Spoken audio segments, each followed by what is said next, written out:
एक ही है सर? नहीं, राहुल जी की रात की नींद बहुत खतरे में है। कहते हैं रात की नींद हराम हो गई, पता नहीं क्या चोरी किया, क्या सपने में आ रहे हैं उनके, क्यों डरे हुए हैं, भयभीत ना हो। एक बात मेरा मानना है कि राहुल जी जातिगत जनगणना को लेकर बिल्कुल सीरियस नहीं है। उनकी इस देश में कांग्रेस पार्टी की कर्नाटक में सरकार है, जातिगत जनगणना हो चुकी है, उसका डेटा क्यों नहीं सार्वजनिक करते? क्यों नहीं एक रोल मॉडल बना करके कर्नाटक को, देश को बताते कि इस तरह से हमने जातिगत जनगणना की और इस तरह से लोगों का विकास किया? इसका मतलब है वो सीरियस नहीं है इस मसले को लेकर, वो एक पॉलिटिकल टूल की तरह इसको इस्तेमाल कर रहे हैं। शायद उनको लगता है कि इससे जो उनकी बिखराव है, उनका जो सत्ता जा चुका है, 3 बार नकार चुके, शायद उनको जनता स्वीकार कर ले। मैं एक पॉइंट पे आता हूं कि बिहार की सरकार, जब मुख्यमंत्री नीतीश कुमार थे, तेजस्वी यादव विपक्ष के नेता थे और भारतीय जनता पार्टी भी वहां थी, सब लोग प्रधानमंत्री नरेंद्र मोदी जी से मिलने आए और जातिगत जनगणना की बात वहां रखी और बिहार में जातिगत सर्वे हुआ। वो सही कह रही थी कंचना जी कि 94 लाख परिवारों को 2-2 लाख रुपया देने की बात हुई है, 15% अति पिछड़े वर्ग का आरक्षण बढ़ा है। अगर वास्तविकता में जातिगत सच्चाई के तहत कोई जाति पिछड़ी है तो मैं, हमारी पार्टी सैद्धांतिक रूप में मानती है उसका विकास होना चाहिए, मैं सैद्धांतिक रूप में उसके समर्थन में हूं। लेकिन अगर पॉलिटिकल टूल की तरह जातियों में टकराहट पैदा करना चाहते, जो राहुल गांधी जी का टारगेट था कि एक फोटो उठाए कि इसमें ओबीसी कौन है, इसमें दलित कौन है, 90 में ओबीसी आरक्षण पास हुआ, राजीव गांधी ने पास नहीं किया, विश्वनाथ प्रताप सिंह और भारतीय जनता पार्टी जी की सरकार थी, दोनों ने मिलकर पास किया। इंदिरा गांधी उस फाइल पर बैठी रहे, राजीव गांधी बैठे रहे। तो कांग्रेस पार्टी का जाति के विकास को लेकर के कोई इतिहास मुझे तो नहीं दिखता। समाजवादी पार्टी साथ में, हां, ये तमाम परिवारवाद की चट्टे बट्टे पार्टियां भी एक साथ हैं, परिवारवाद का विकास इसमें दिखता। सीरीज से देखिए, अखिलेश यादव, डिंपल यादव, धर्मेंद्र यादव, राम गोपाल यादव, शिवपाल यादव, चौपाल यादव, नगरपाल यादव, यही लोग भरे। आशुतोष वर्मा जी का वह विकास नहीं है। राहुल गांधी, मैं, आपने वादा किया था ना, आपने वादा किया था ना कि आप नहीं बोलेंगे मेरे बीच में, आपने आपने वादा किया था जातिगत विकास में बिहार में आइए। लालू प्रसाद यादव जी ने, जिनको कोखो गोगो नहीं आता था, रात रात उनको मुख्यमंत्री बना दिया राबड़ी जी को। राबड़ी जी के 2 पुत्र तेज प्रताप तेजस्वी मंत्री बन गए, एक पुत्री मीसा भारती बन गई, एक पुत्री हार गई रोहिणी जी। 2 साले थे बहुत मशहूर उनके brother in law, Subhash Yadav, Sadhu Yadav, दोनों सांसद, एक राज्यसभा पहुंच गए, एक लोकसभा पहुंच गए। ये है उनके जाति के विकास का आंकड़ा कि एक ही परिवार में बैठे लोग उसकी मलाई खाते हैं। और ये ठीक नहीं, अमिश देवगन, ये ठीक नहीं, मैंने सच बोला है।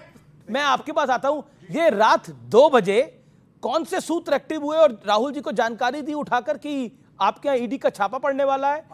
ये तो नहीं है कि ये जो पूरा जाति के खेल में जो पूछा गया कि कैसे जात पूछ सकते हो, जब आप लोग जजेस की जाति पूछ सकते हो, पूछी कि नहीं पूछी?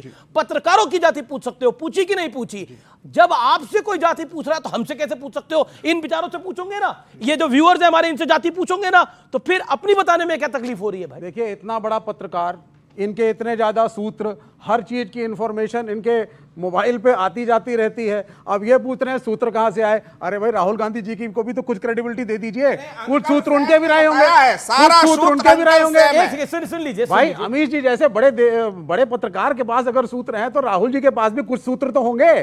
तो सूत्र बिल्कुल सही है, इंफॉर्मेशन बिल्कुल ठीक है। अब देखिए, हमने कहा था जाति क्यों पूछते हैं, जाति नहीं पूछी गई थी।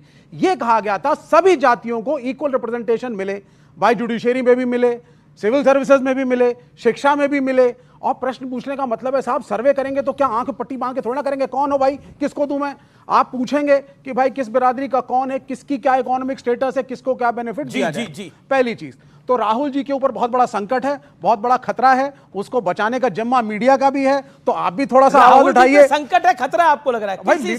देखिए, लीडर ऑफ ऑपोजिशन, अगर लीडर ऑफ ऑपोजिशन कह रहे हैं साहब की ईडी आने वाली है, एक तो कह रहे थे खड़े होकर के कि साहब कुछ संकट भी है, तो मेरी तो अपील अमीश देवगन जी जैसे बड़े पत्रकार से है कि आप लीडर ऑफ ऑपोजिशन के लिए आवाज जरूर उठाइए। आज हम तो सबके लिए आवाज उठा रहे हैं, हम तो सबके लिए आवाज उठा रहे हैं। ना हम लीडर ऑफ ऑपोजिशन के लिए आवाज उठाएंगे, ना हम प्रधानमंत्री के लिए आवाज उठाएंगे, हम देश के लिए आवाज उठाएंगे और देश के नागरिकों के लिए आवाज उठाएंगे। ये मेरा काम है जी।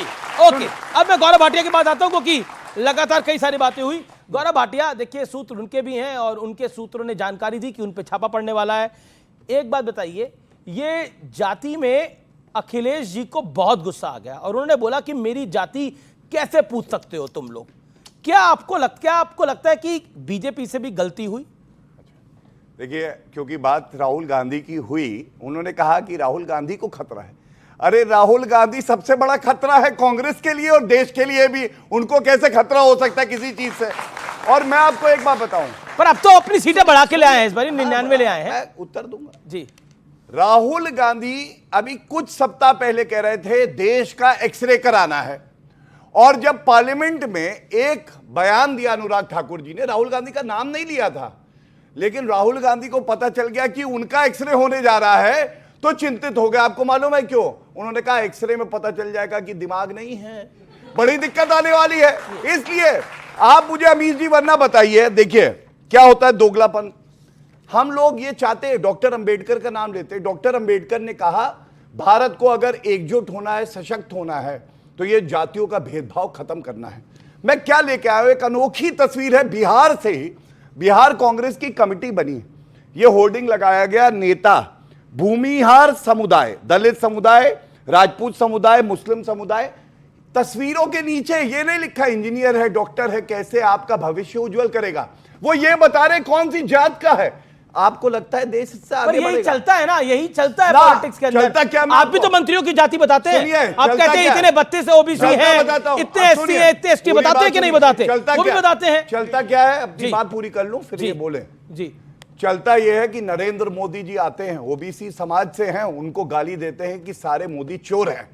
चलता यह है संविधान का संशोधन करते हैं, इकोनॉमिकली वीकर सेक्शन को 10% आरक्षण देंगे नरेंद्र मोदी जी। चलता यह है महिला आरक्षण ये नहीं कर पाए, संविधान संशोधन करके नरेंद्र मोदी जी ने किया, जिससे सशक्तिकरण होगा। और अंत करूंगा, एक प्रश्न पूछ के किसी की हिम्मत हो तो उत्तर दे दे।